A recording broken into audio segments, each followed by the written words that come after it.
You ever wonder what the secret sauce is behind the world's most successful companies?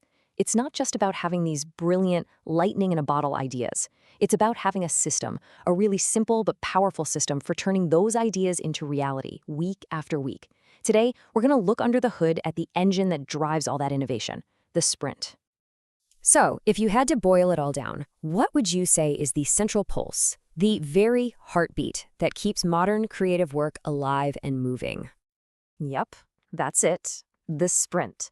It's such a simple word, but it represents this incredibly effective system that sits right at the core of Scrum.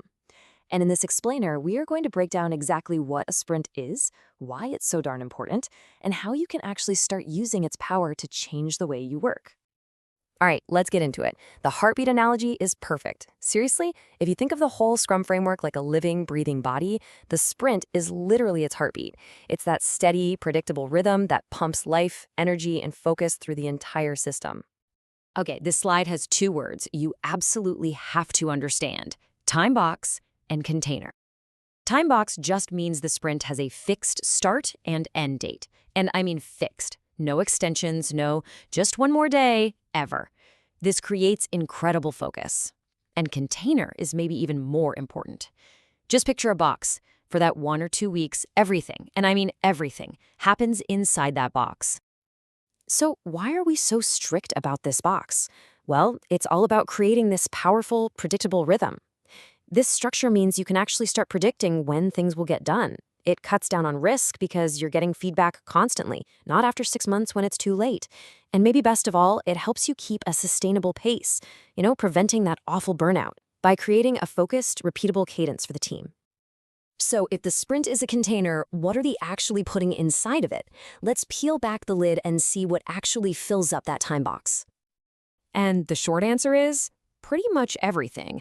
In a really healthy Scrum team, all the work, all the meetings, all the problem solving, it all happens within the sprint.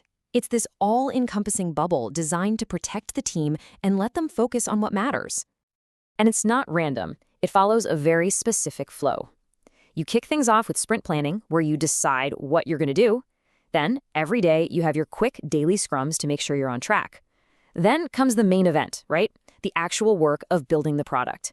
And at the very end, you have 2 super important feedback loops: the sprint review, where you show stakeholders what you built, and the sprint retrospective, where the team looks in the mirror and figures out how to build it even better next time. Now, for this whole container thing to work, to keep it strong and reliable, it has to be protected by a set of incredibly important rules. And let me just say, these aren't, guidelines. They are the absolute laws of the sprint. And there's a really, really good reason they're non-negotiable. Bending these rules is what turns a high-performing sprint into pure chaos. It's the difference between a team that's focused and delivering amazing value and a team that's just frantically trying to keep its head above water. So what are these golden rules? First, that time box is sacred. It ends on time no matter what. This forces you to make tough, smart decisions. Second, quality doesn't get sacrificed, ever. You never cut corners on your standards just to cram more stuff in. Third, the sprint goal, your mission for the sprint, it stays stable. No changing the target halfway through. And finally, the team is protected. People from the outside can't just parachute in and drop new work on your plate. The only person who can call off a sprint is the product owner, and only if the goal becomes completely pointless. Okay, so we've got this super structured, rule-bound container. We're following the process. But what for? What's the big payoff? What do you actually have to show for it at the end of all this? Here it is. The number one goal, the whole reason a sprint even exists, is to produce one specific thing: a done increment of the product. That is the tangible, valuable result of all that focus and hard work.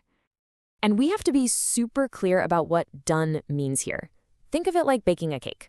Done isn't when you've just mixed the batter. Done is when the cake is out of the oven, it's frosted, and it is ready to be served to your guests. A done increment is the same idea.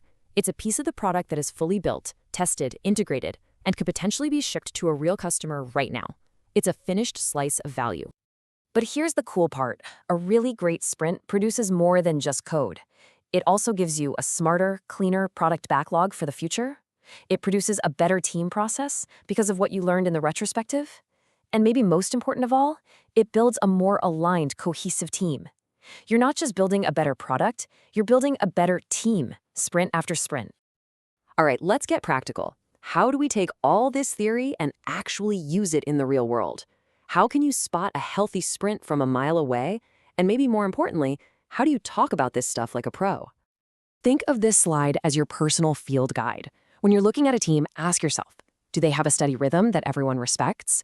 Is there a clear mission, a real sprint goal, or are they just doing a bunch of random tasks? Is the focus on the team winning together, or is it all about individual heroics? This is the checklist you can use to figure out if a team is actually set up to succeed. And now for the question that can make or break an interview in this field. An interviewer leans forward and asks, so, in your own words, what is a sprint? How do you answer that in a way that proves you really, truly get it? Well, here you go. This is the answer that's going to make heads nod. It's short, it's accurate, and it nails every key point we just talked about.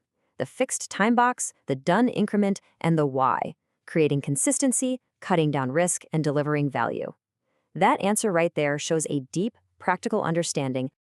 Look, if you only remember one thing from this whole explainer, please let it be this. A sprint is not just a 2-week block you draw on a calendar.